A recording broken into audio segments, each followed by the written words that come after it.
Private screen तो दिख रही है ना? यस। प्राइवेट कंपनी में कोई दिक्कत? No sir. ना, प्राइवेट कंपनी में ही एक पार्ट होता है स्मॉल कंपनी। देखिए बेसिकली कंपनीज एक्ट बहुत बड़ा है। कितने सेक्शन है कंपनीज एक्ट में, बताना जरा। कंपनीज एक्ट में कितने सेक्शन है? बहुत ही शर्म की बात है, कल बताया भी था 470। वो सारे सेक्शन सारी कंपनीज पर नहीं लगते। वो सारे सेक्शन सारी कंपनीज पर नहीं लगते। अच्छा, अदिति जी ने बताया। तो क्या होता है कि कुछ सेक्शन कुछ कंपनीज पे लगते हैं, कुछ किसी पे, कुछ किसी पे। सब रिक्वायरमेंट और प्रोसीजर से रिलेटेड है। कंपनीज एक्ट में इतना प्रोसीजर दिया हुआ है, इतनी सारी फॉर्मेलिटीज हैं, अथॉरिटीज के साथ डीलिंग है, कि जो छोटे छोटे लोग कंपनी बनाते हैं उनको उन फॉर्मेलिटीज पे बहुत सारा खर्चा हो जाता था। कि हर चीज एमसीए में फाइल करो, रजिस्ट्रार ऑफ कंपनीज को, उसके लिए फिर हायर करने पड़ते थे प्रोफेशनल्स। तो कई लोगों ने कहा कि सर हम तो कंपनी बनाना चाहते हैं, बट हम बहुत कम पूंजी से कंपनी बना रहे हैं, बहुत छोटा व्यवसाय है, अगर हम पूरा कंपनीज एक्ट फॉलो करेंगे तो दिक्कत है। तो इसलिए पहले तो कंपनीज को दो कैटेगरी में डिवाइड किया, प्राइवेट पब्लिक। बहुत सारी फॉर्मेलिटीज पब्लिक कंपनीज पे ही है, पर बहुत सारी प्राइवेट पे भी है। उन प्राइवेट में भी जो छोटी कंपनी है उनको बहुत सारी कंप्लायंसेस नहीं करनी, और उन छोटी कंपनीज का एक नाम दिया गया स्मॉल कंपनी। और कहा गया कि अगर आपकी private company small company prove हो जाएगी तो there are so many requirement which you need not to fulfil. What are that requirement, you will learn it in your CA intermediate, वहां पर पढ़ेंगे। तो नाउ द क्वेश्चन इज, यहाँ पे सिर्फ हमें ये समझ के जाना है स्मॉल कंपनी क्या होती है, इसका फायदा क्या होगा, इसे कौन सी रिक्वायरमेंट नहीं करनी, वहां सीए इंटर में पढ़ेंगे। सीए इंटर में डायरेक्ट पढ़ेंगे कि स्मॉल कंपनी को क्या क्या नहीं करना होता। वहां स्मॉल कंपनी क्या होता है ये नहीं बताया जाएगा। तो स्मॉल कंपनी के it's a private company, but किस सेक्शन का पार्ट है ये? 285, सेक्शन 285। एक सेकेंड। तो स्मॉल कंपनी सेक्शन क्या हो गया?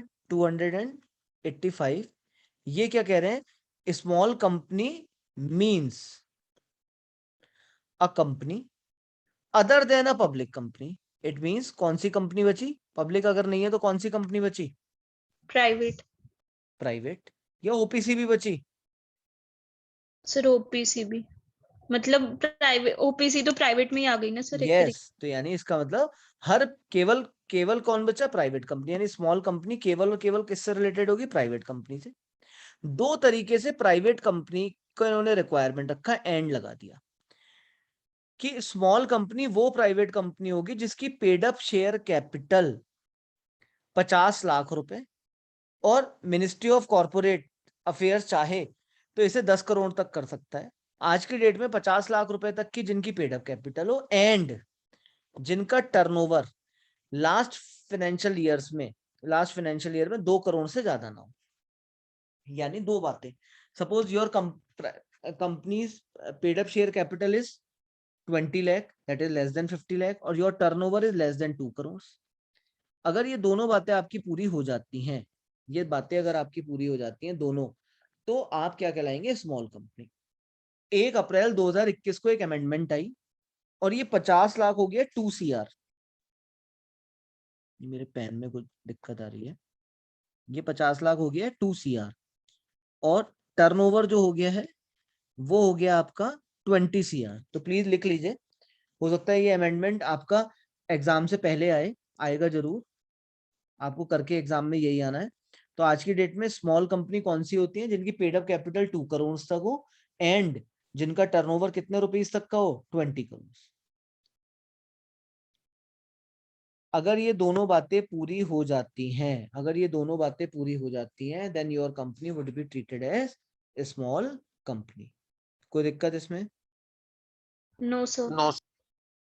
ठीक है, एक सेकेंड, हम क्योंकि पेन नहीं चल रहा है इसे पहले स्टॉप करेंगे, फिर एक बार और देखते हैं। राइट,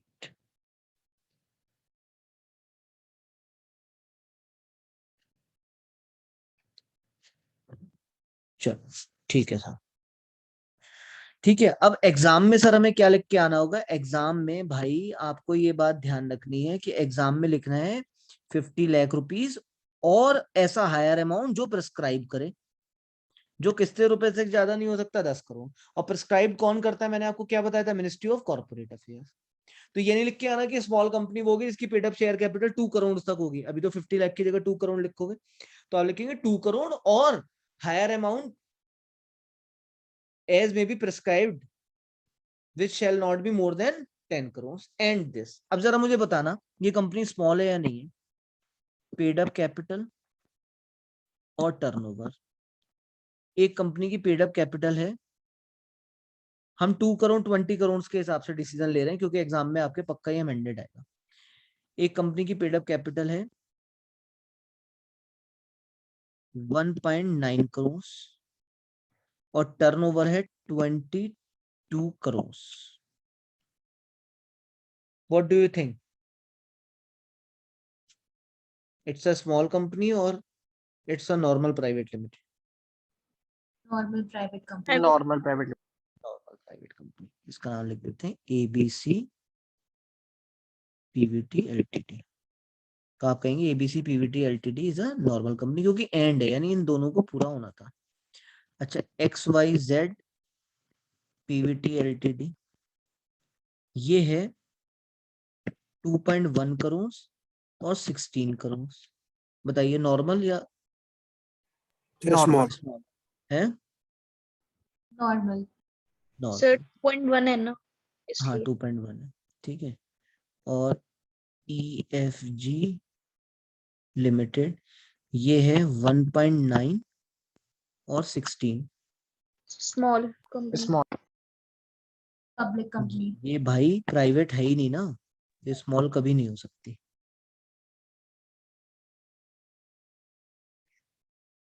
समझे मैंने क्या लिखा है?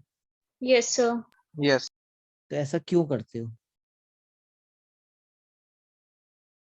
बोलिए, इस एंड का रेलिवेंस भी क्लियर हो गया ना? अभी आप 50 लाख और 2 करोड़ याद कर जाना, अमेंडमेंट आते हैं एग्जाम से पहले, मुझे पूरी उम्मीद है क्योंकि 1 अप्रैल को अमेंडमेंट हो गया है, तो 2 और 20 भी हो सकता है। मुझे नहीं पता आईसीआई क्या करेगा, मैंने आपको लेटेस्ट पढ़ा दिया। बट किसी भी कंपनी को स्मॉल नहीं माना जाएगा। दिस क्लॉज, देखो वर्ड क्या है, दिस क्लॉज। आपको बताया था ना 85 क्या है? What is 85? क्लॉज।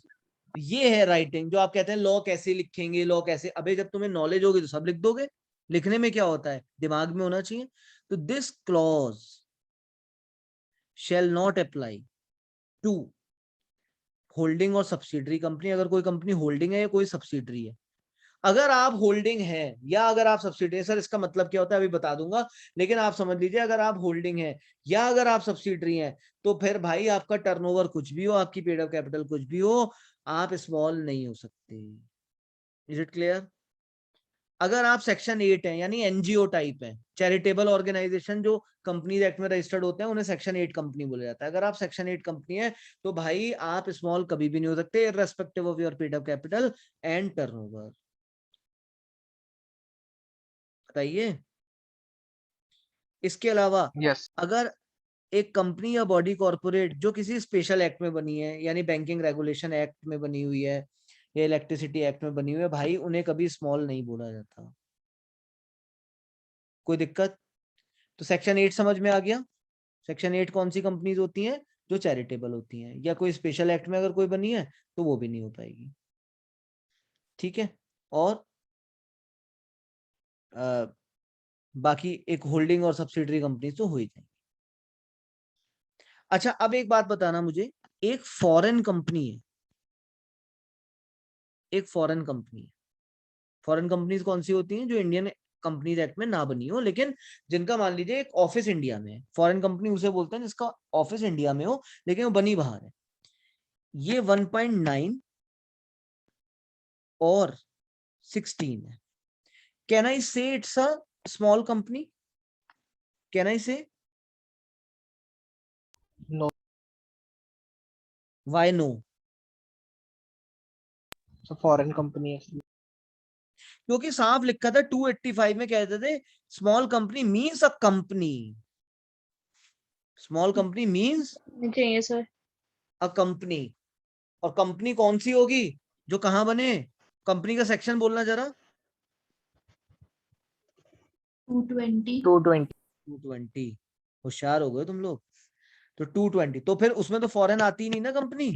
आप समझे मैंने बेसिक क्लासेस क्यों ली थी, मैंने कहा था 3 क्लासेस के बाद सब अपने आप होने लगेगा।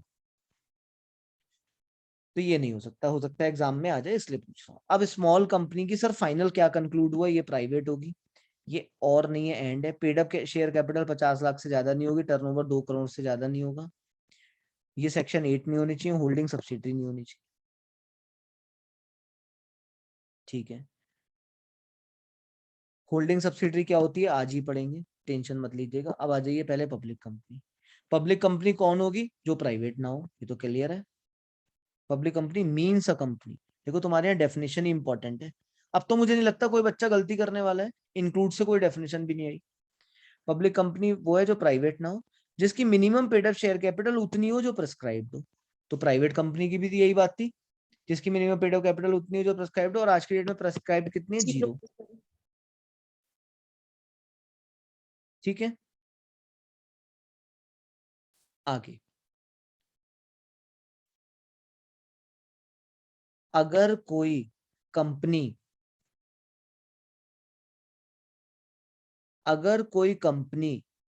किसी पब्लिक कंपनी की सब्सिडरी हो गई, यानी एक है XYZ लिमिटेड और इसकी सब्सिडरी,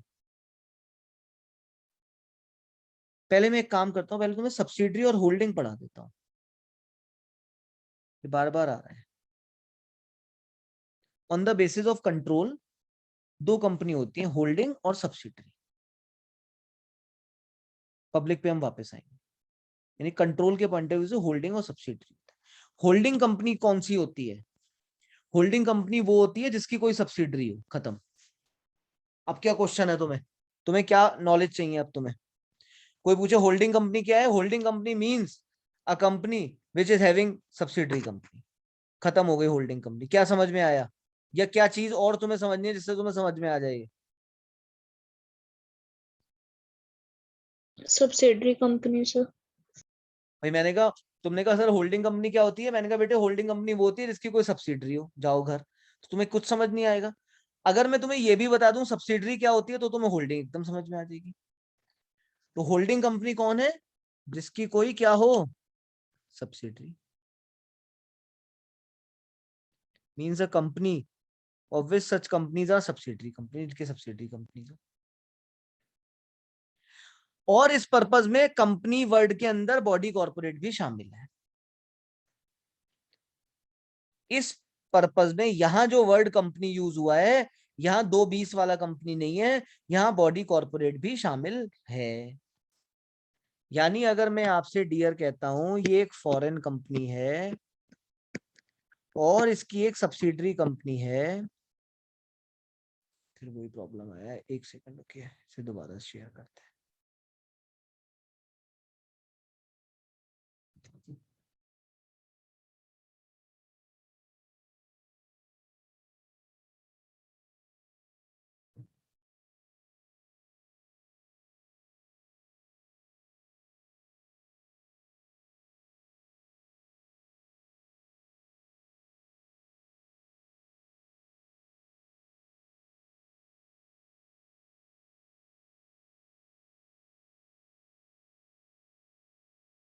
फॉरेन कंपनी की एक सब्सिडरी कंपनी है इंडिया में। नाउ माय क्वेश्चन इज, क्या ये फॉरेन कंपनी होल्डिंग मानी जा सकती है या नहीं। Yes, sir.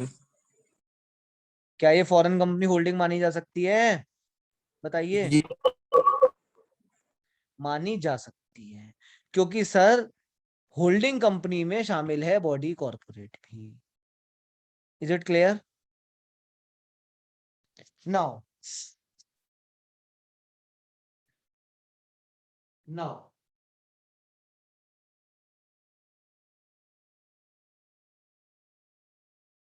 सब्सिडरी कंपनी क्या होती है। अगर ये 246 है तो सब्सिडरी का सेक्शन 247 होना चाहिए।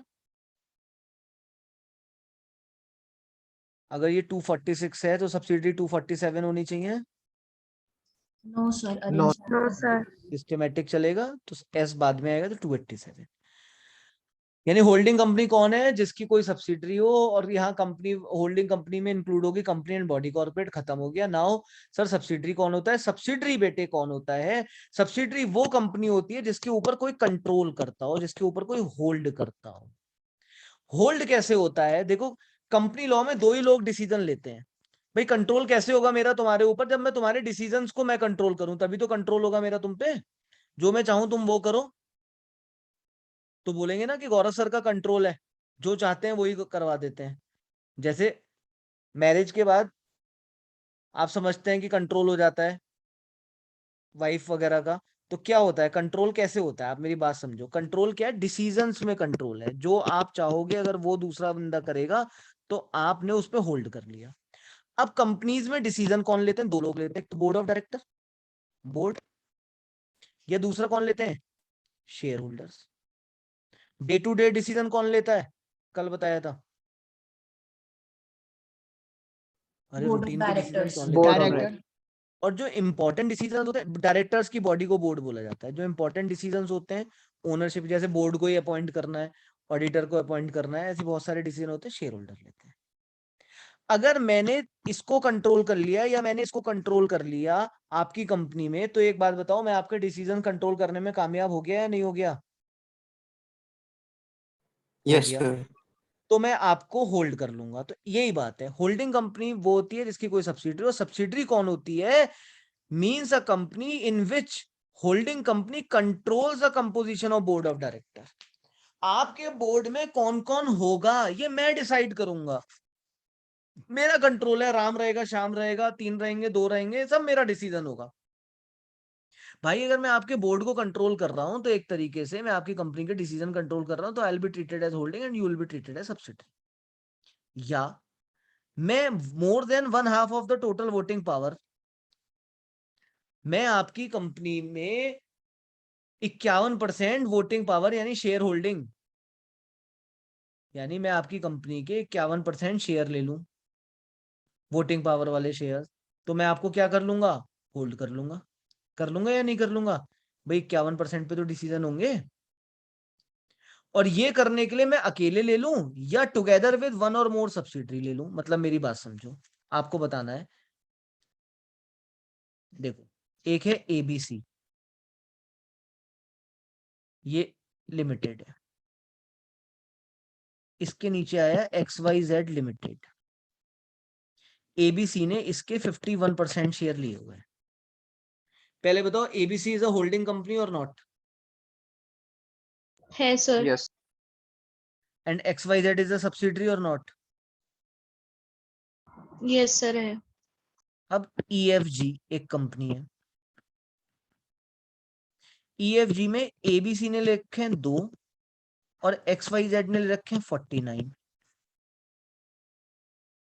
नाउ क्या XYZ EFG को होल्ड करता है या नहीं करता है? XYZ EFG को होल्ड करता है या नहीं करता है? No. No, sir. नहीं। क्या ABC EFG को होल्ड करता है या नहीं करता है? No Yes, sir. sir. Yes sir. अब कोई कह रहा है यस, कोई कह रहा है नो। अवनी क्या कह रही हैं आप? Sir I think it does, it's a holding company.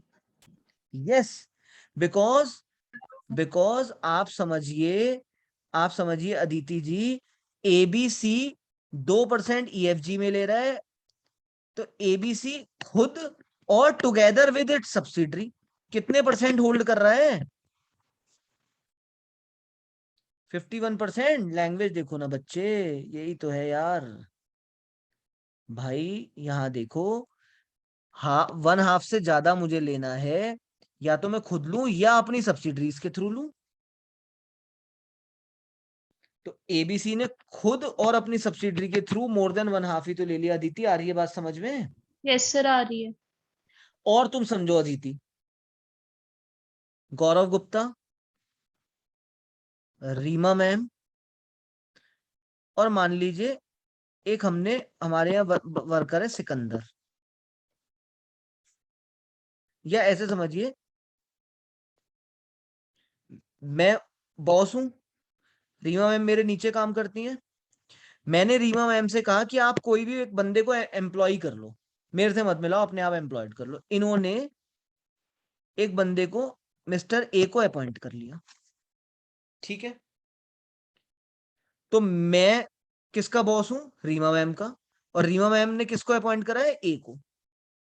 ये सारी इंस्ट्रक्शन किसकी मानता है? रीमा मैम की। आप समझिए होल्डिंग सब्सिडी का कॉन्सेप्ट। ये सारी इंस्ट्रक्शन किसकी मानता है? रीमा मैम की। एक दिन रीमा मैम छुट्टी पे हैं और मैं अपने ऑफिस से निकला और ए मुझे मिला और मैंने ए से एक काम कहा और ए ने कहा सर आपसे क्या मतलब, मैं तो सिर्फ रीमा मैम की सुनता हूं, हु आर यू, मुझे आपसे कोई मतलब नहीं है। बताइए क्या ए ऐसा कह सकता है? क्या होगा ए का?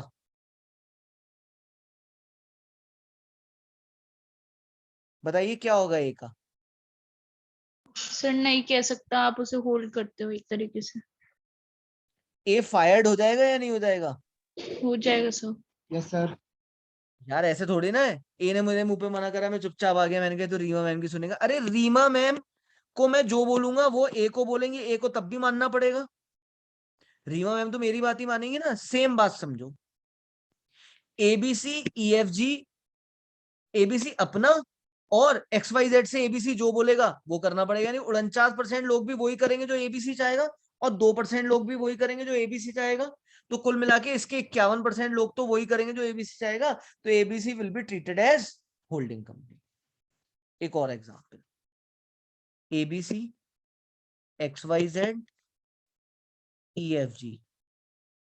एबीसी ने 51% लिए हैं एक्स वाई जेड में, एक्स वाई जेड ने 51% लिए हैं ईएफजी में। बताइए X Y Z is a holding company of EFG और नॉट? Yes, sir. And ABC is a holding company of XYZ or not? Yes, sir. Yes. And ABC is a holding company of EFG also. क्या ये statement भी सही है? Yes, yes sir. Sir.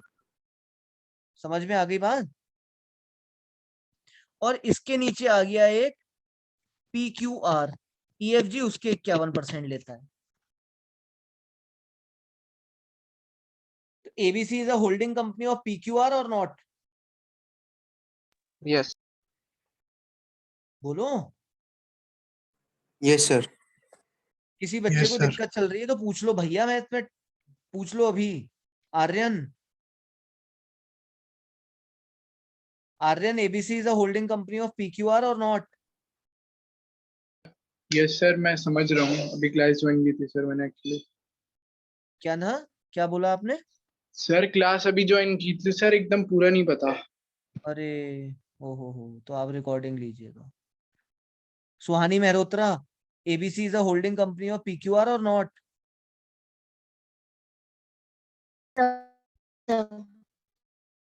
पता नहीं। Smita, yes sir. भाई ABC X Y Z को hold कर रहा है, एक्स वाई जेड ईएफजी को, तो एबीसी एक्स वाई जेड को जो बोलेगा तो ईएफजी को वो मानना पड़ेगा, इसलिए EFG is also controlled by ABC. EFG किसको कंट्रोल कर रहा है? पीक्यूआर को। बट कंपनी लॉ कहता है ऐसा हो ही नहीं सकता। सिर्फ 2 लेयर तक सब्सिडरी चलती है, इसके नीचे फिर सब्सिडरी बन ही नहीं सकती। यानी ईएफजी अब किसी भी कंपनी की होल्डिंग नहीं बन सकता। ये लॉ है, सिर्फ 2 लेयर सब्सिडरी चल सकती है, उसके नीचे सब्सिडरी नहीं चल सकती। अब जरा पहले आप मेरी बात समझिए। नाउ होल्डिंग कंपनी क्या है? सेक्शन 246, होल्डिंग कंपनी वो है जिसकी 1 और मोर सब्सिडरी हो। एंड होल्डिंग कंपनी में इंक्लूड होगी बॉडी कॉर्पोरेट भी। सर सब्सिडरी कंपनी क्या है? भाई जिसको कोई होल्डिंग कंपनी जिसका या तो बोर्ड कंट्रोल करती हो या 1/2 से ज्यादा वोटिंग पावर कंट्रोल करती हो खुद या अपनी सब्सिडरीज के थ्रू, मगर provided that such class or class of holding company as may shall not have layers of subsidiary beyond such number as may be prescribed। उससे ज्यादा लेयर्स नहीं हो सकती जितनी प्रिस्क्राइब्ड। और कितनी लेयर प्रिस्क्राइब्ड है मैंने अभी बताया? सर 2। ठीक है। नाउ लेयर के लिए लेयर का कुछ नहीं बताया। अब एग्जाम्पल पे आ जाते हैं हम सीधे, बाकी तो वही एक्सप्लेनेशन है। A will be subsidiary of B and if B controls the composition of A, ऐसे देखते हैं, A सब्सिडरी है B की, यानी B is a holding, A is a subsidiary. If B controls the composition of board of director of A, B क्या कर रहा है, A के बोर्ड को कंट्रोल कर रहा है, इसलिए A को हम क्या, B को क्या नाम दे रहे हैं, होल्डिंग.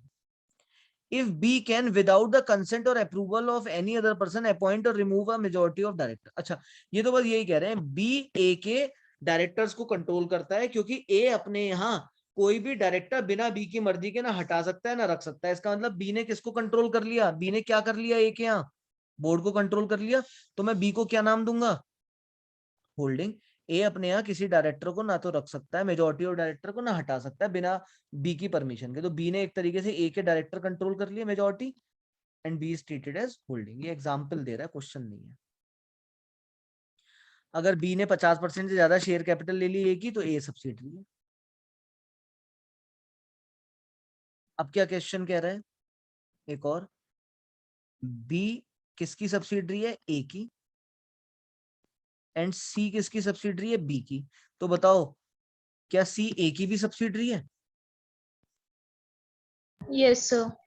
A ने B को होल्ड करा, B ने C को, hence C is also controlled by A. Is it clear? Yes, sir. Yes, sir. Holding subsidy की कहानी समझ में आ गई. अब आते हैं पब्लिक कंपनी में वापस.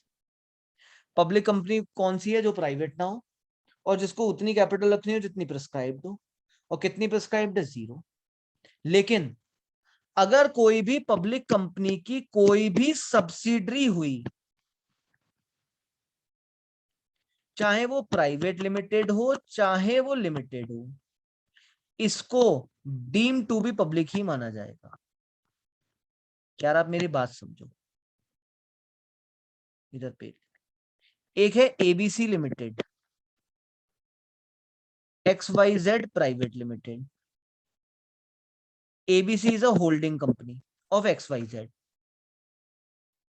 तो इस पे प्राइवेट लिमिटेड होके फायदा क्या है, अल्टीमेटली तो इसको कौन कंट्रोल कर रहा है, अल्टीमेटली इसमें स्टेक किसका है, सारा Public का. लिमिटेड कंपनी का.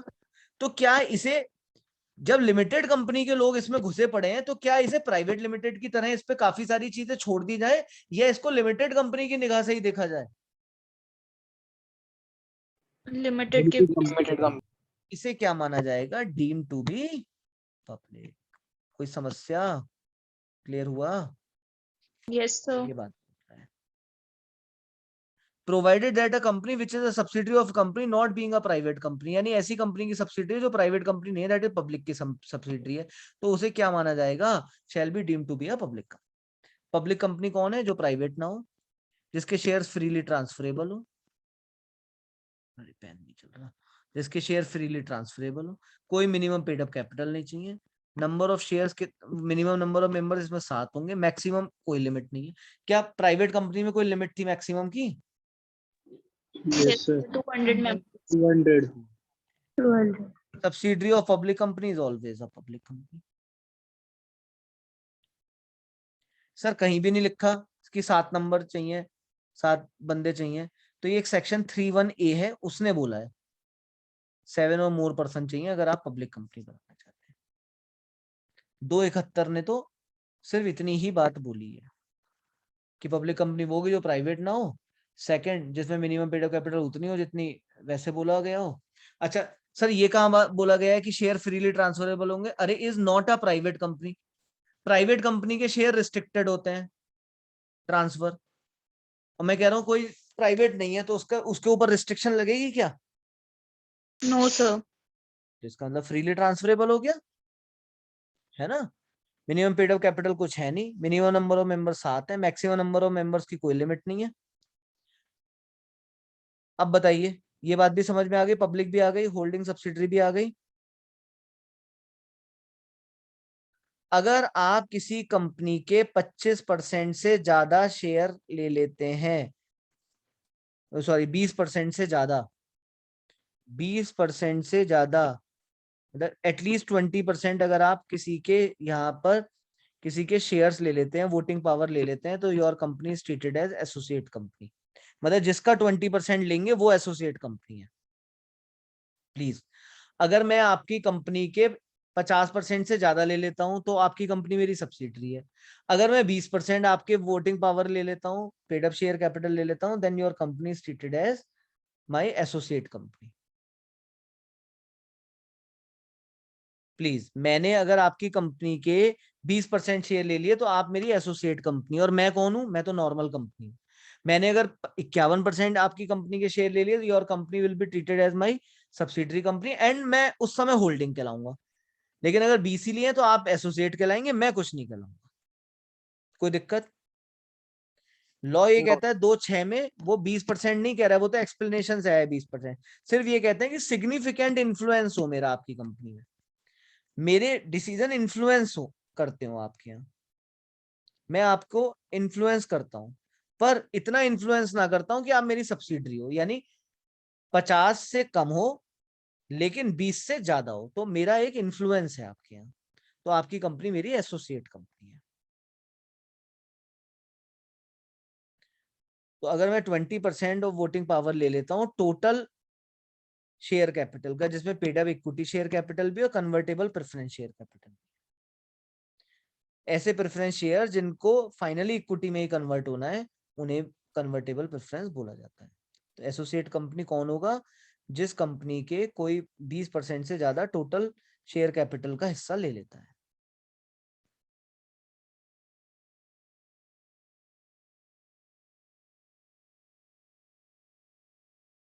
जरा देखिए, ए लिमिटेड एक पब्लिक कंपनी है जिसने 23% तो ले रखे हैं बी के। अगर मैंने बी के 23% ले लिए तो बी कौन है मेरा? अगर मैंने बी के 23% ले लिए तो बी कौन है? एसोसिएटेड। एसोसिएट। और 15% ले लिए मैंने सी के, सी कौन है मेरा?